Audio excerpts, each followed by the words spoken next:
Madam, good evening. What is it? I don't have all evening. Madam, I have brought part of the rent, Stratas, but I will complete it before the end of the month. I promise. Is this how you people want to turn my head to a charity? Bring the money or pack your things. Madam, please, my son is very sick. I spend the rent money on his treatment. I will pay you. I don't want your excuses. Sickness, always one problem from the Madam, if you cannot pay by Friday noon, Mercy will not pay my bills. I need you to renew your tenancy. Madam, we just paid for the full year 3 months ago. Things have changed. I need an additional 50,000. Madam, we have an agreement. Paper agreements mean nothing. Be careful. Number 14 Faith Street was not a happy place to live. Everyone in Ogbunike Estate knew this, from the roadside mechanics who fix cars under the mango tree at the junction, to the women who sold pepper soup by the roadside at night. If you mentioned the address, people would suck their teeth and shake their heads, because number 14 belonged to Madame Vero, and Madame Vero was, without question, the most feared and most hated landlady in the entire estate. She was a tall woman, broad at the shoulders, with a voice that could shatter the peace of an entire street before the sun had even finished rising. She wore expensive wrappers and gold jewelry that clinked when she walked, and she carried herself like a queen who had never once, in her whole life, been told no. Her skin was smooth and dark, her eyes sharp as a hawk's, always searching, always calculating. Everything about Madame Vero screamed money, and everything about the way she treated her tenants screamed something far uglier. Her compound was a large one, 3 fine-looking buildings arranged around a wide courtyard, with 16 rooms in total, each one rented out to families who had come to Ogbunike in search of a better life. There was the widow Amoka, who lived with her 2 children in a small room at the back. There was Chidi, a young man trying to build a career as an electronics repairer. There was Boba Sunday, a retired secondary school teacher, and his wife, who had lived in the compound longer than anyone else. There was Ngozi and her new husband, Emeka, who had just moved in 3 months ago, newly married, full of hope. Every one of them had a story about Madame Vero's wickedness. Every single one. It began the way many terrible things begin, quietly, so quietly that at first nobody thought much of it. Amoka had lived in number 14 for almost 4 years. Her husband had died in a motor accident 3 years before, leaving her with 2 children, Ifioma, who was 9, and little Kolechi, who was only 5. She sold provisions from a small kiosk near the estate gate, waking before dawn to arrange her wares, working long into the night to make sure her children never went to bed hungry. She had never once been late with her rent. Not once.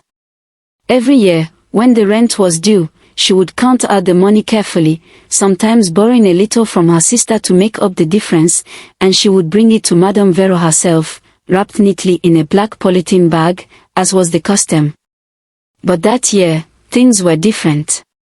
The economy had grown harder. Prices at the market had tripled. The kiosk was no longer bringing in what it used to, and by the time the rent was due, Amoka was still short by 20,000 naira. She went to Madame Vero's flat on the ground floor of the main building, her hands trembling slightly as she knocked on the door.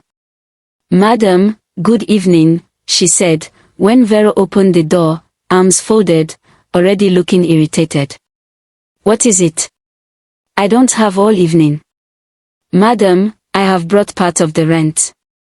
I am short by 20,000, but I will complete it before the end of the month. I promise."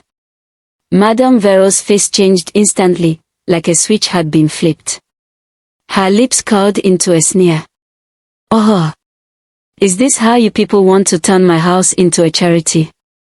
You think I collect rent in installments like some bank? Bring the money or pack your things.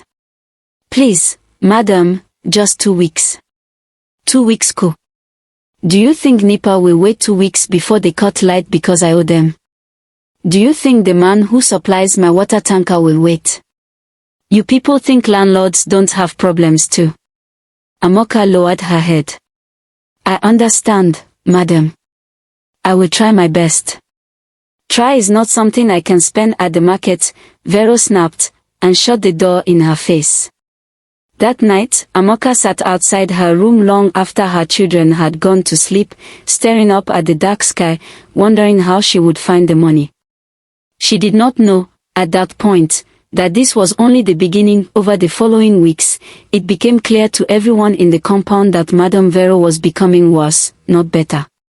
She had recently acquired a taste for expensive things, a new car, frequent trips to the salon, elaborate oswebi for every wedding and funeral in her extended family, and it seemed the money for all of this had to come from somewhere. That somewhere was number 14 Faith Street. She began raising the rent without any notice, sometimes in the middle of a tenancy year, insisting that new tenants had promised to pay more and that everyone else must match it or leave. She refused to fix anything. The roof over Baba Sunday's room had been leaking for over a year, and every time he complained, Madame Vero would simply say, "Put a bucket." "Is bucket costing you money?"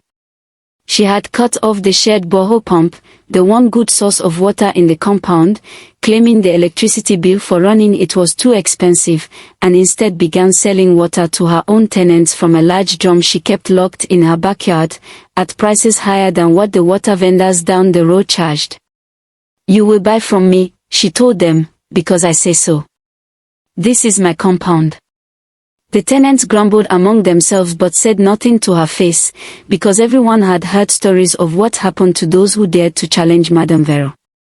2 years before, a young civil servant named Uche had objected loudly when she tried to increase his rent mid-year. Within a week, Madame Vero had gone to the local government office and reported false claims that he was running an illegal business from his room. Task force officials came, seized his belongings claiming code violations, and by the time the confusion settled, Uche had lost his room, his deposit, and nearly his sanity trying to get his things back. He moved out of the estate entirely and was never heard from again. Everyone remembered Uche. Everyone was afraid of becoming the next Uche. Ngozi and Emeka had moved into number 14 with stars in their eyes. They were newly married, deeply in love, and had scraped together every kobo they had to pay a year's rent in advance, hoping to start their life together in peace. Emeka worked as a junior accountant at a small firm in town, and Ngozi had just begun a tailoring business from their room, taking in small jobs from neighbors to supplement their income. At first, Madame Vero was almost pleasant to them, the way she often was with new tenants before revealing her true nature. She smiled, offered them tips about the neighborhood, even brought them a small gift of fruit on their first week. But that pleasantness evaporated the moment the second rent renewal approached, much sooner than expected. Madame Vero appeared one afternoon at their door. "I need you to renew your tenancy," she announced. Emeka blinked, confused. "Madam, but we just paid for the full year 3 months ago. We still have 9 months left." "Things have changed," Vero said flatly. "Government has increased tax on landlords. I need everyone to pay an additional 50,000 naira as an adjustment, or I will have to reconsider some tenancies." Emeka frowned. "Madam, with respect, that is not how tenancy agreements work. We signed a contract for a fixed rent for 1 year. Madame Vero's eyes narrowed dangerously. "Are you trying to teach me law inside my own compound? I built this house with my sweat. I can decide what happens in it. I'm not trying to disrespect you, madam. I'm only saying we have an agreement." "Agreement," Vero repeated, almost spitting the word. "Young man, let me tell you something. Paper agreements mean nothing if I decide you are causing trouble in my compound.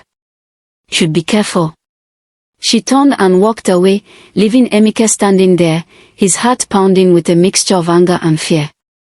Ngozi, who had been listening from inside, came out and held his hand. "Don't worry," she whispered. "We paid in full. She cannot just chase us out. Can she?"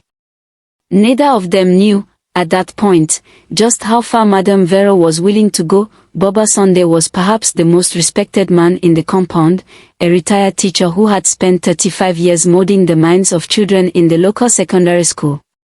He was soft-spoken, courteous to a fault, and had lived in number 14 with his wife, Mama Sunday, for over a decade, longer than Madame Vero herself had owned the property, in fact, having been there since the previous landlord, a kind old man named Nwachukwu, who had eventually sold the property upon his retirement.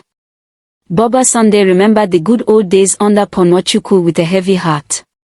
Things had been different then, repairs were made promptly, rent increases were modest and always explained, and there was a sense of community in the compound, with tenants gathering under the mango tree in the evenings to share stories and watch over each other's children. All of that had died the moment Madame Vero took over. His leaking roof had gone unrepaired for over a year, and during the rainy season, water would pour steadily into a corner of his sitting room, soaking into the floor, creating a permanent damp smell that clung to their few pieces of furniture. Mama Sunday's arthritis worsened with the constant dampness, and Boba Sunday, now in his late 60s, found himself climbing onto a rickety ladder every few months to attempt makeshift repairs himself, since Madame Vero refused to send anyone. "Madam, please," he had said to her many times, always with the same patient dignity, "I am an old man. I should not be the one climbing onto the roof. This is your responsibility as our landlady." "Old man," Vero would reply, unmoved, "if you don't like it, you know the gate. There are 10 people waiting to take your room the moment you vacate it." It was a threat she repeated to every tenant, at every complaint, like a curse she had memorized. "There are people waiting to take your room."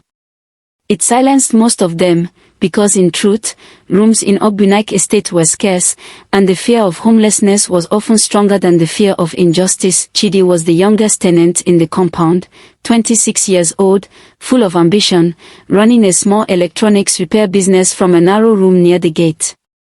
He fixed phones, radios, and small appliances for people in the neighborhood, working long hours to save enough money to eventually open a proper shop in town. Chidi had a complicated relationship with Madame Vero. Unlike the other tenants, he sometimes tried to reason with her, believing that beneath the harsh exterior there might be some room for compromise.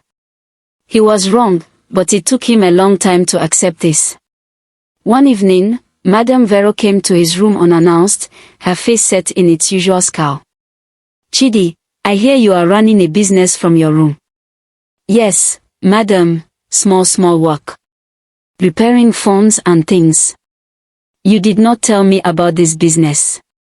"Madam, it is a small business, I do it quietly, I don't disturb anyone." "It doesn't matter if you disturb anyone. This is a residential compound, not a market.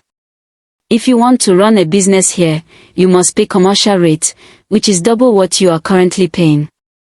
Chidi's mouth fell open. "Madam, but I am only repairing small gadgets, I am not running a shop." "Double rate," Vero repeated, "or find another place for your gadgets." Chidi tried, over the following days, to negotiate, offering to pay a smaller increase, offering to move his repair work to a smaller table outside if that would help, but Madame Vero would not budge. In the end, terrified of losing his room and having nowhere else affordable to go, Chidi agreed to pay the increased rent, draining nearly all of his savings in the process, the very savings he had been building toward his dream shop. He wept quietly that night, alone in his room, surrounded by the disassembled radios and phones he had been repairing, wondering how long he could continue like this. As the months passed, Madame Vero's behavior grew bolder and crueler, as though she had discovered that no one would ever truly stand up to her, and this discovery emboldened her further. She began conducting surprise inspections of the tenants' rooms, claiming she needed to check for illegal activities or damage to property, but really using the opportunity to snoop through their belongings, comment cruelly on their poverty, and remind them constantly of how replaceable they were. She would arrive without warning, banging on doors at odd hours, and tenants learned to keep their most important documents, their rent receipts, their identification cards, their small savings, hidden in secret places, afraid that Madame Vero might confiscate items she claimed were damaging her property, only to sell them or keep them for herself. She cut off the shared generator during power outages unless tenants paid an additional fuel levy directly to her, even though the generator had been included as an amenity in every tenancy agreement. She refused to allow visitors to stay overnight without an exorbitant guest fee, even for tenants' own family members. She humiliated Amoka publicly on more than one occasion, shouting at her in front of her own children about unpaid balances, reducing the proud, hard-working widow to tears in front of everyone in the compound. "Your children will suffer for your foolishness," she told Amoka once, loud enough for the whole courtyard to hear. "If you cannot pay rent, why did you even bear children? Some people should not have children if they cannot take care of them." Little Ifeoma, only 9 years old, had heard this. She had run to her mother, crying, asking why the landlady said such a wicked thing. Amoka held her daughter close, unable to answer, her own tears falling silently onto the child's head. It was after this incident that something in the compound began to shift, quietly, invisibly, but unmistakably. The tenants, one by one, began to talk to each other. Not just the usual pleasantries exchanged in passing, but real conversations, held in whispers under the mango tree at night, when Madame Vero had retired to her flat and the compound was finally quiet. It started with Boba Sunday and Amoka. One evening, after the humiliation Amoka had suffered, Boba Sunday found her sitting alone under the mango tree, staring blankly into the darkness. "My daughter," he said gently, sitting beside her, "I have watched what that woman does to you. It is not right." Amoka wiped her eyes. "What can we do, Boba? She holds all the power. If we complain, she will chase us out, just like she did to Uche." Boba Sunday was quiet for a moment. Uche was alone when he stood against her. That is why he failed. If all of us stood together, it would be a different matter. Together. "Boba, everyone is too afraid. Fear," Boba Sunday said slowly, "is a fire that spreads when it is fed. But so is courage. If enough of us decide we have had enough, courage will spread just the same way." Their conversation that night planted a seed. Slowly, quietly, Boba Sunday began speaking to the other tenants, one at a time, carefully, so as not to alert Madame Vero or her informants, for it was rumored she paid 1 or 2 tenants small amounts to report on the others. He spoke to Chidi, who readily agreed that something needed to change. He spoke to Ngozi and Emeka, who confided their own recent troubles with the rent demand. It was Emeka, with his background in accounting and his sharp, careful mind, who suggested something none of them had considered before. "We need proof," he said one evening, as the small group gathered quietly under the mango tree, speaking in hushed tones.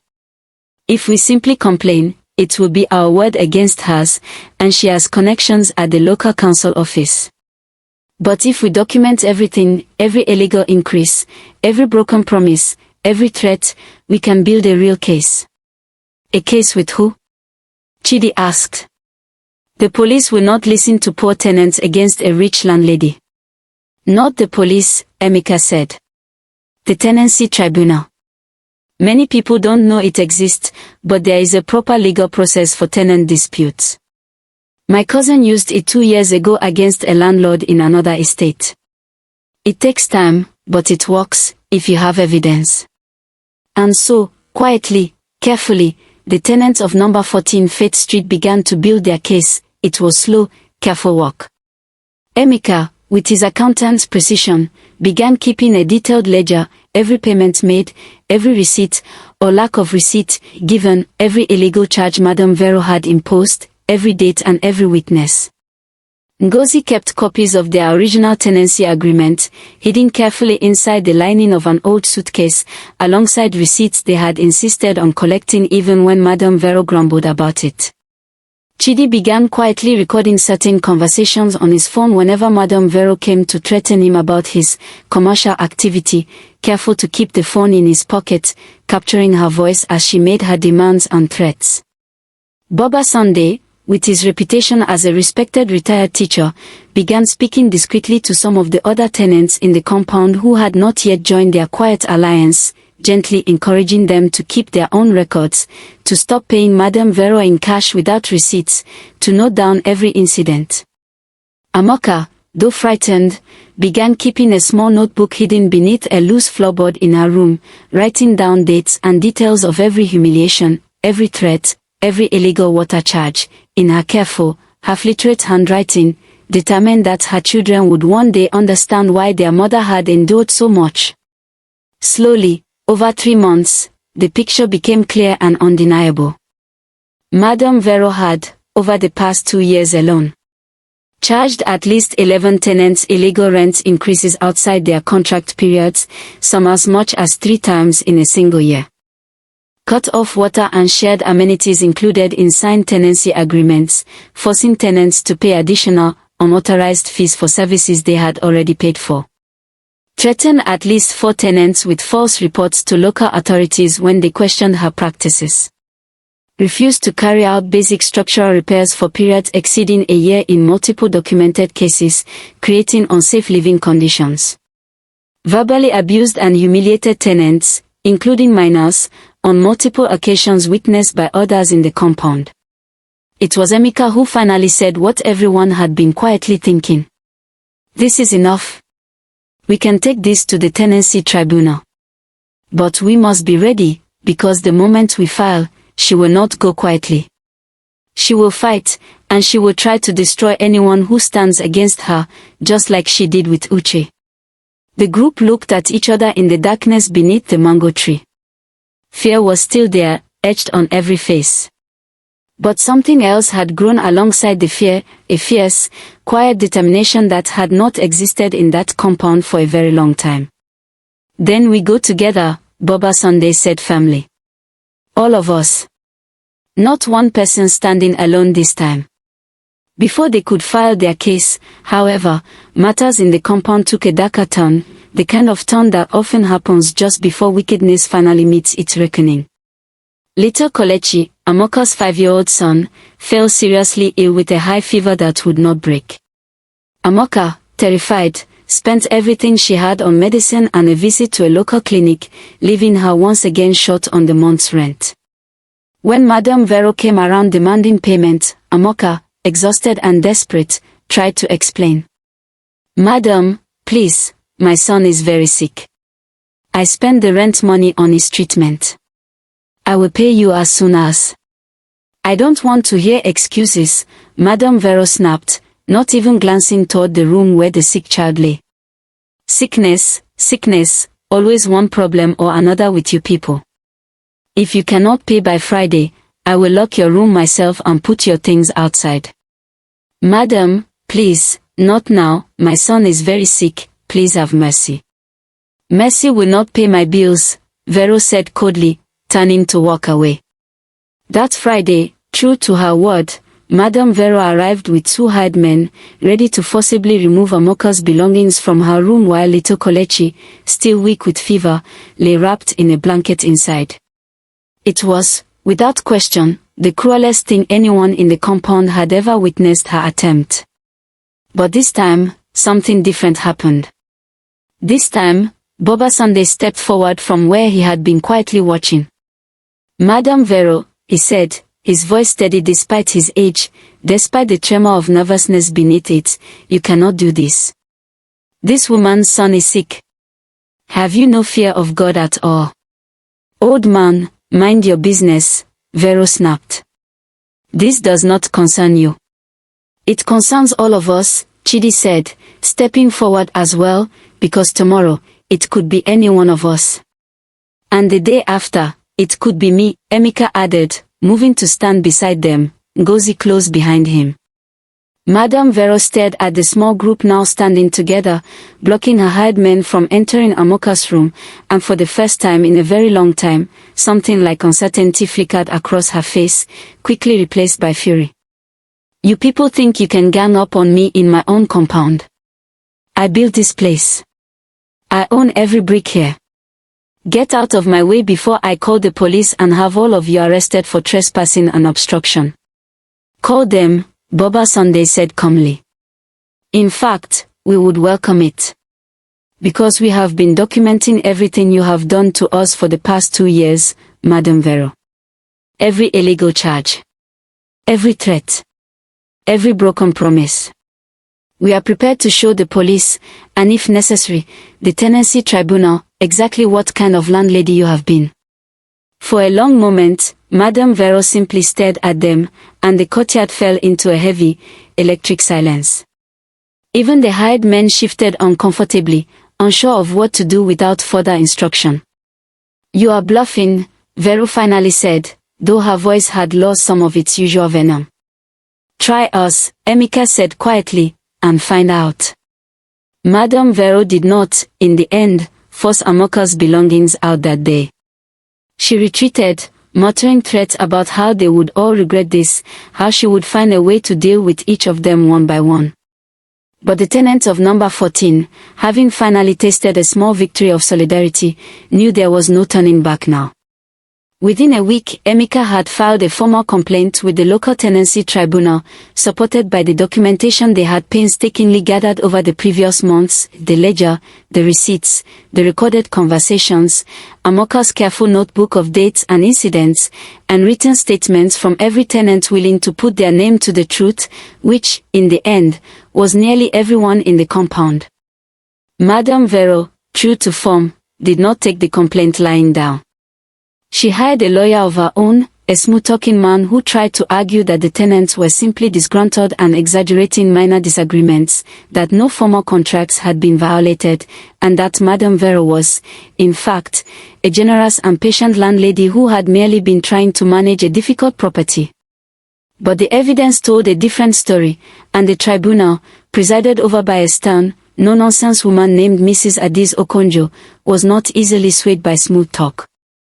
Madame Vero, Mrs. Okonjo said during one particularly tense hearing, examining the documentation laid out before her, "I have reviewed the tenancy agreements signed with each of these tenants.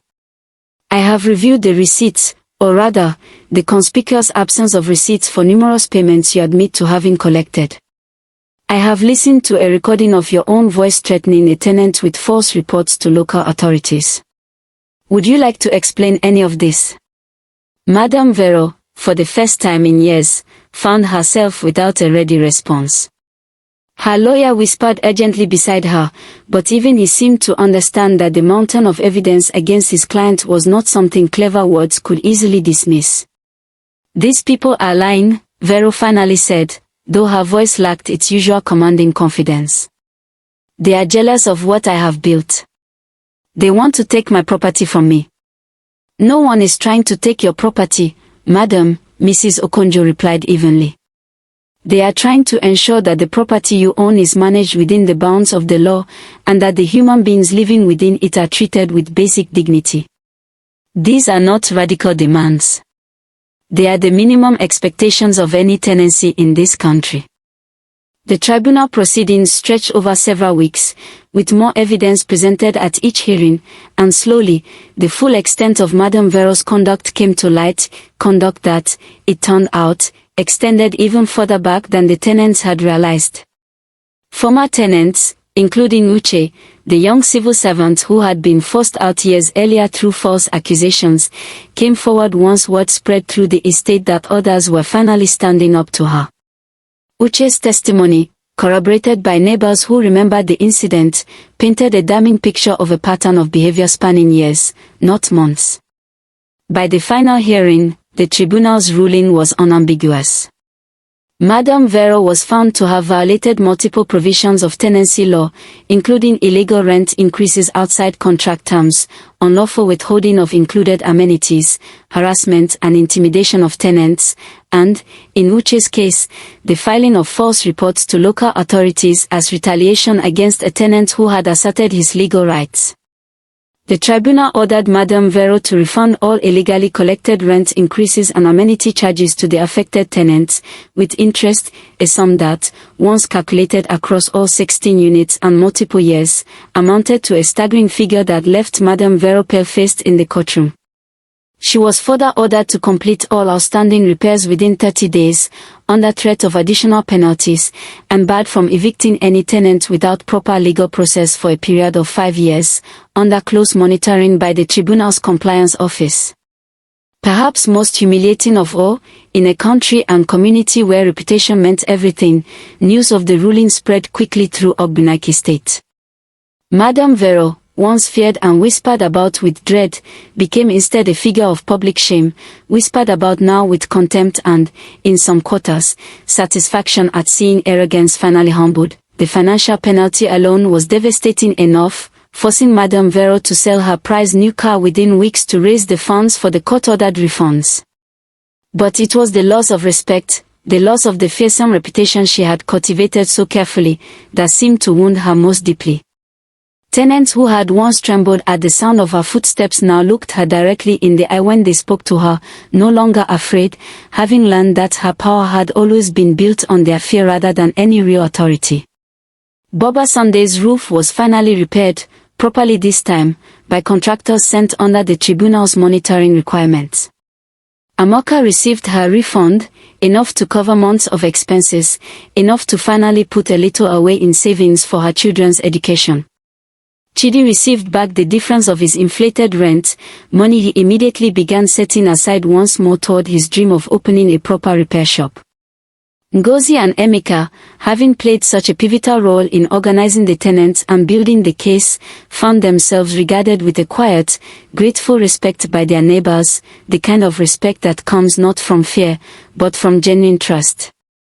Madame Vero, in the months that followed, seemed to shrink somehow, both in the eyes of the community and, it appeared, within herself. Some said she had grown quieter, less prone to her explosive outbursts, though whether this reflected true remorse or simply the exhaustion of having her carefully constructed empire of intimidation dismantled piece by piece, no one could say for certain. There were whispers, too, about what had driven her to such cruelty in the first place, old stories about a difficult childhood, a failed first marriage that had left her with deep insecurities about money and security, a desperate need to never again feel powerless the way she once had as a young woman. Whether these stories were true or simply the kind of explanations people invent to make sense of cruelty, none of the tenants she had wronged found much sympathy left in their hearts for her, not after everything they had endured under the Tribunal's continued oversight. Life in number 14 Faith Street slowly began to change for the better. The shared borehole pump was repaired and made freely accessible once more. The generator ran without demands for additional secret levies. Repairs, when needed, were carried out within reasonable time. Tenants, for the first time in years, began gathering again under the mango tree in the evenings, not out of fear or the need for secret alliance, but simply out of genuine community, sharing meals, watching each other's children, celebrating small victories together. Amoka's kiosk began to thrive once more, free from the constant anxiety of impossible demands.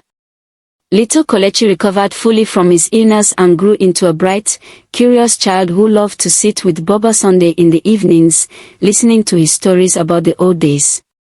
Ifeoma, who had once cried at Madame Vero's cruel words, grew more confident and outspoken, often declaring to anyone who would listen that she wanted to become a lawyer one day, so I can help people the way Uncle Emeka helped us. Chidi eventually saved enough to open a small repair shop in town, though he kept his room in the compound, unwilling to leave the community that had stood together with him during the hardest days. Ngozi's tailoring business grew steadily, supported by referrals from grateful neighbors, and she and Emeka welcomed their first child within the year, raising their daughter in a home finally free from the shadow of tyranny. Boba Sunday, in his quiet way, had become something of a community elder, sought out by tenants across the estate whenever they faced similar troubles with difficult landlords, always ready to share the lesson he had learned so profoundly in his own compound. Fear divides people, he would tell them, sitting beneath whatever tree offered shade, his eyes carrying the wisdom of everything he had witnessed. But when people choose courage together, even the most powerful tyranny can be brought down. It does not happen quickly. It does not happen without sacrifice. But it happens, if you refuse to stand alone. Under the Tribunal's continued oversight, life in number 14 Faith Street slowly began to change for the better. The shared borehole pump was repaired and made freely accessible once more. The generator ran without demands for additional secret levies. Repairs, when needed, were carried out within reasonable time. Tenants, for the first time in years, began gathering again under the mango tree in the evenings, not out of fear or the need for secret alliance, but simply out of genuine community, sharing meals, watching each other's children, celebrating small victories together. Amoka's kiosk began to thrive once more, free from the constant anxiety of impossible demands. Little Kolechi recovered fully from his illness and grew into a bright, curious child who loved to sit with Boba Sunday in the evenings, listening to his stories about the old days. Ifeoma, who had once cried at Madame Vero's cruel words, grew more confident and outspoken, often declaring to anyone who would listen that she wanted to become a lawyer one day, so I can help people the way Uncle Emeka helped us. Chidi eventually saved enough to open his small repair shop in town, though he kept his room in the compound, unwilling to leave the community that had stood together with him during the hardest days. Ngozi's tailoring business grew steadily, supported by referrals from grateful neighbors, and she and Emeka welcomed their first child within the year, raising their daughter in a home finally free from the shadow of tyranny.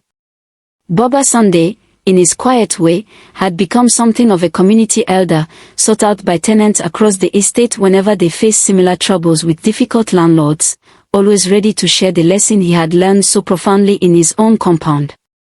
Fear divides people, he would tell them, sitting beneath whatever tree offered shade, his eyes carrying the wisdom of everything he had witnessed.